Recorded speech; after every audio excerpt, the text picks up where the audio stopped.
Guys, welcome back to my channel. কেমন আছেন সবাই? আশা করছি সবাই ভালো আছেন। আমিও বেশ ভালো আছি। আর আজকের ব্লগটা একটুখানি লেট করেই শুরু করেছি, মানে প্রায় সকাল 10টা মতন টাইম হচ্ছিল। আর সকাল থেকে তো প্রচণ্ড বৃষ্টি, মানে রিসা স্কুলও যেতে পারেনি, এতটাই বৃষ্টি পড়ছিল ওই টাইমটাই, যে টাইমটা স্কুল যাবে। তো সেই কারণে একটুখানি লেট করেই আমি ব্লগটা শুরু করেছি, মানে ভালো লাগছিল না। তারপর চাটা খাওয়ার পর বাসন টাসন ধুয়ে এগুলো সব কেবিনেটের মধ্যে রেখে দিচ্ছি। আর যে ডেলি ইউজের কাপগুলো আছে সেগুলো একটু আলাদা করে রাখি, যাতে ভেঙে না যায়, মানে ওদের সঙ্গে রাখি না। তো ওদের এই একটা র্যাক আছে, এই র্যাকটার মধ্যে গুছিয়ে গুছিয়ে রেখে দিই, যেগুলো আমার খুবই রোজ রোজ দরকার। আর যেহেতু চাটা সব খাওয়া হয়ে গেছে, সে কারণে রান্নাঘরটা একবার ভালো করে পরিষ্কার করে নিই আর বসাবো রান্না। কারণ কি, পুরো 10টা বেজে গেছে, তাড়াতাড়ি করে রান্না করতে হবে। আর বৃষ্টির সময় কি রান্না করব কিছুতেই মাথার মধ্যে আসছিল না, শুধু বসে বসে ভাবছিলাম। তারপর ঠিক করলাম যে একটা সিম্পল কিছু রান্না করব। তো আর দিনটা ছিল কিন্তু শুক্রবার। তো ব্যাস, এই যে ভাত বসিয়ে দিয়েছি আর দিয়ে দেব চাল। তো এই যে নিচের যে কেবিনটা আছে, এখানে আমি চাল রাখি, আর অল্পখানি চাল দিয়ে তারপর ভাতটা বসিয়ে দেব। তো ব্যাস, চালটা এখানে ভালো করে ধুয়ে দিচ্ছি।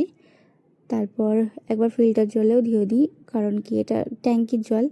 ট্যাঙ্কিটা তো পরিষ্কার করি পুরো মাসে মাসে, কারণ ওটাই ফিল্টার করা হয়। তো যাই হোক, এখানে আমি ভাতের চালটা দিয়ে দিলাম, আর ওই দিকটাই ডালটাও বসিয়ে নেব। ভাত আর ডালটা আমার হয়ে যাবে। আর তাড়াতাড়ি করে রান্নাটা করে নেব, কারণ একদম ভালো লাগছিল না। বৃষ্টিতে পড়ছিল, কিন্তু তার সঙ্গে সঙ্গে কিন্তু প্রচুর গরমও আছে, প্রচণ্ড গরম আছে। তো সেই কারণে আমি তাড়াতাড়ি করে সমস্ত রান্নাবান্না সব কমপ্লিট করে নিচ্ছি। আর এই দিকটা আমার ভাত আর ডাল হচ্ছে, আর এই রুমে চলে এসেছি। রুমের মধ্যে আজকে পুরো পরিষ্কার করা আছে, তো সেই কারণে ভাবলাম চলো তোমাদের সঙ্গে একটুখানি শেয়ার করে দিই যে রুমটা আমি কিভাবে ক্লিন করি। আর এই যে ট্রলি ব্যাগটা, এটা রাখাই ছিল নিচের মধ্যে, তো ভাবলাম এখানটায় রেখে দিই। আর চাদর চেঞ্জ করা আছে, আর চাদরটা ভালো করে পেরে নেবো, কারণ অনেক দিন থেকে চাদরটা পাড়া আছে। আর এই রুমটা যেহেতু এতটা ইউজ হয় না, তো সেই কারণে এতটাও মানে রোজ রোজ মোছা হয় না। মাঝে মাঝে যখন দেখি খুব নোংরা হয়ে গেছে, তখনই পুরো পরিষ্কার করে নিই। আর এগুলো সব মিশো থেকে কিনেছিলাম, খুবই কম টাকার মধ্যে, ওই 110 টাকা এমনি কিছু নিয়েছিল এই বোর্ডগুলো। আর ফ্লাওয়ারগুলোও সেম 100 টাকার মতো নিয়েছিল, মানে 8 পিস ছিল। তো ব্যাস, এগুলো একটুখানি ভালো করে মুছে দেবো, কারণ খুব ধুলো জমে গেছিলো এদিকটা, কারণ জানলাটা খোলা থাকে, তো সেই কারণে এই রুমটা একটু বেশিই ধুলো জমে যায়। তো ব্যাস, এই জায়গাটা আমার পরিষ্কার হয়ে গেল। আর এই যে আয়নাটা রয়েছে, এটা আমি বানিয়েছিলাম, তো এটা এই রুমের মধ্যে রেখে দিয়েছি। আর দেখতেও সুন্দর লাগে, কারণ এই কালারের সঙ্গে এই ওয়ালের যে কালারটা আছে, ওই কালারটাও বেশ ম্যাচিং করে।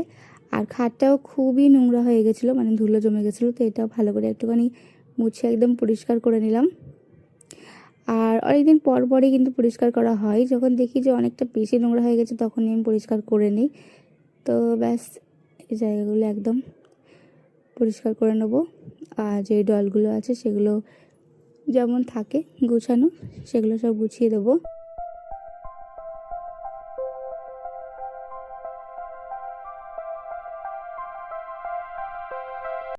সমস্ত ডল একদম গোছানো হয়ে গেছে। আর এই ডলগুলো আমার ছোট মেয়ের, আর আরেকটা রুমে যে ডলগুলো আছে সেগুলো আমার বড় মেয়ে, মানে ওর খেলা হাত দিতে দেবে না, এর খেলা হাত দিতে দেবে না। তো ওই জন্যই দুটো রুমই আলাদা আলাদা। তো যাই হোক, এখানে চাদরটাও চেঞ্জ করা ছিল, চাদরটা ভালো করে পেরে নিই। তারপর বাকি যে আরও রয়েছে সেগুলো সব পরিষ্কার করব, কারণ যে দিকটা যে ছোটো আলমারিটা আছে, সেই আলমারিটাতে তো আমার বড় মেয়ে খেলে দুপুরবেলাটা, তো প্রচণ্ড নোংরা করে, তো সেটাও চেক করতে হবে যে কতটা নোংরা করেছে। আর ব্যাস, বিছানা চাদরটাও ঠিক করে পাড়া হয়ে গেছে। আর এই যে ডল হাউস, যেটা আমার বড় মেয়ে খেলে, আর খেলতে খেলতে সব আলমারির পেছনটাতেই সব রেখে দেবে। এই যে এত নোংরা রং, তারপর ঝুলো জমে গেছিলো, তো এগুলো পরিষ্কার আমি করে দিই মাঝে মাঝে যখন দেখি খুবই কাগজ টাগজ কেটে। আর পুরো ছোট্ট এটা আলমারি, আর এর মধ্যে একদম কালার করে রেখে দিয়েছে। তো ব্যাস এভাবে করে একটুখানি ভালো করে পরিষ্কার করে দিই কলিন দিয়ে। আর তারপর ওর ডল হাউসটাকে গুছিয়ে রেখে দেবো যেমন ও রাখে। আর এখানটাই মানে আলমারির ওপরে একটা কভার লাগাতাম, ওই কভারটাকে হাটিয়ে দিয়েছে, মানে শুধু এটা একাই থাকবে। কভারটাকে বারে বারে লাগানোর পরে ওকে ফেলেই দেয়, যে আমার ডল হাউসটা এমনি খালি খালি থাকবে, এখানে আমি রান্নাবাটি করব, মানে যাতে না ওই কভারটা ভিজে যায়। তো এদিকটা আমার কিন্তু মানে রান্নাঘরে চলে এসেছি, আর ডালটাও হয়ে গেছিলো। আর ওই দিকটায় তো ভাতটা আমি বন্ধ করে রেখেছিলাম মানে একটুখানি ফুটিয়ে। আর এই যে এত নোংরা বেরোলো একটা রুমের মধ্যে, প্রচণ্ড নোংরা। ওই যে কাগজ, তারপর রং পেন্সিল, তারপর ওই পেন্সিল, চোখা টোখা যত সব কত কিছু ছিল, তো সব। আর সকালে কিন্তু কাজ একদম কমপ্লিট হয়ে গেছে, মানে ঘর ঝাড় দিয়া, ঘর মোছা সব কিছু হয়ে গেছে। শুধু পরে করে আমি ঘরটাকে আর একবার পরিষ্কার করি, কারণ আমার মেয়েরা নোংরা করবেই। তো সেই কারণে মানে আমাকে সারাদিনে 3-4 বার করে ঘরগুলো ভালো করে ঝাড় দিতে হয়। তো ব্যাস এই যে নোংরাগুলো সব এক জায়গায় জড়ো করে রেখে দিই।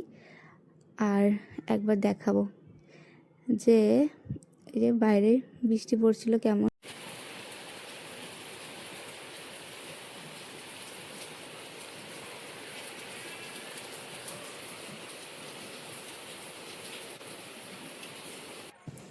ভোর 5টা থেকে একদম বৃষ্টি স্টার্ট, তো 8টার সময় বন্ধ হয়েছে। তো আমি ভাবলাম যে আর হয়তো বৃষ্টি হবে না, তো সেই কারণে কাপড় জামাগুলো সব মেলে দিয়েছি যেগুলো সকালবেলায় কেচেছিলাম।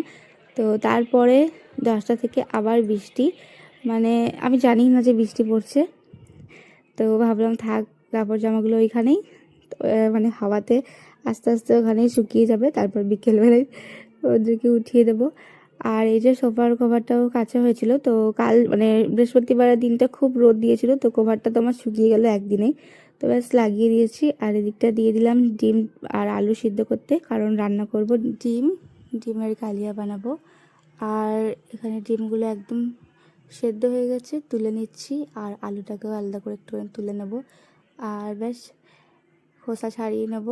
আর রান্না করব দুটোই ডিম, আর একটা ডিম সেদ্ধ রেখে দেবো, কারণ আমার ছোটো মেয়েকে ডিম সিদ্ধ আর আলু সিদ্ধ দিয়ে ওকে ডাল ভাত খাইয়ে দেবো। তো ব্যাস এখানে আমার ডিমের খোসাগুলো একদম ছাড়ানো হয়ে গেছে। আর কড়াই বসিয়ে দেবো, কড়াই দিয়ে দেবো তেল। আর প্রথমে ডিমগুলো সব ভেজে নেব। আজকে একটুখানি বেশি কড়া করে ভাজবো, কারণ আমাকে ভালো লাগে কড়া করে ডিম ভাজলে, টেস্ট লাগে যখন রান্নাটা হয়ে যায়। আর আলুগুলো দিয়ে দিলাম, এগুলো সব ভালো করে ভেজে নিই। সেদ্ধ আলুটা ওর মধ্যে দিয়ে দিচ্ছি একটুখানি জিরে, দিয়ে দিচ্ছি পেঁয়াজ, আর দিয়ে দেবো আদা রসুনের পেস্ট। তারপর একে করে মশলা, যেমন টমেটো দিলাম, টমেটোর পর দিচ্ছি হলুদ গুঁড়ো, জিরে, ধনে আর কাশ্মীরি লঙ্কা দিয়ে দেবো। আর দিয়ে দেবো চিকেন মশলা, কারণ আমি ডিম রান্না করলে চিকেন মশলা দিই, কারণ খুব টেস্টি হয়। আর দিয়ে দেবো একটুখানি চিনি আর স্বাদ মতো নুন। ব্যাস তাহলে রান্নাটা একদম কমপ্লিট হয়ে যাবে। আর এখানে ডিম আলু দিয়ে দিলাম, ভালো করে মশলার সঙ্গে একটু কষিয়ে তারপর একটুখানি জল দিয়ে দেবো। তো ব্যাস হয়ে গেল আমার ডিমের কালিয়া। আর ওর সঙ্গে বানাবো এই যে ঘি কাল্লা। তো গোল গোল করে আগে কেটে নিই, কেটে তারপর শুকনো লঙ্কা দিয়ে ভেজে রেখে দেবো। ব্যাস আর কিছু বানাবো না, একদম আজকে সিম্পল রান্নাই করব। তো ব্যাস এখানে কাটা হয়ে গেছে, আর ডিমটাও হয়ে গেছিলো। আর বসিয়ে দিচ্ছি ওই কড়াইয়ের মধ্যে অল্প খানিক তেল দিয়ে, আর দিচ্ছি দুটো শুকনো লঙ্কা আর ঘি কালাগুলো। তো ব্যাস এটাকে একটুখানি নাড়িয়ে ছাড়িয়ে দিয়ে দেবো হলুদ আর সামান্য একটুখানি নুন।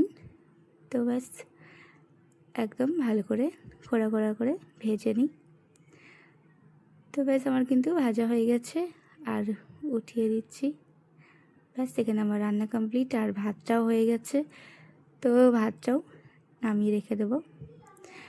আর এই যে মিশো থেকে কিনেছিলাম এটা, তো খুব সুন্দর।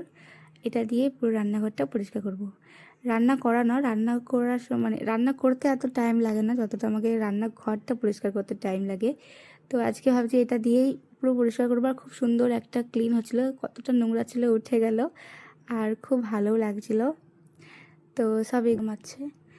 তো ব্যাস এদিকটা পরিষ্কার হয়ে গেছে, আর এটাও ভালো করে একটু পরিষ্কার করে দিই। আর খুব সুন্দর মানে পরিষ্কার হয়ে যাচ্ছিলো, আর প্রচণ্ড নোংরা উঠছিল।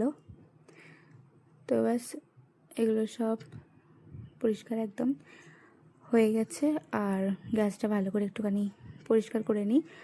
আর বাকি সব তো রান্নাঘরটা পরিষ্কার হয়ে গেছিলো। আর এসে এখনও পর্যন্ত ঠান্ডা হয়নি, এখনও গরম হচ্ছে। তো ভালো করে একটুখানি মুছে দিই। তবে সেখানে আমার গ্যাসটাও একদম পরিষ্কার করে গেছে। আর আমার ব্লগ যদি ভালো লেগে যায় তো অবশ্যই চ্যানেলটা সাবস্ক্রাইব করবেন, আর যারা করে রেখেছেন তাদেরকে অনেক ধন্যবাদ। চলো দেখা হচ্ছে নেক্সট ব্লগে।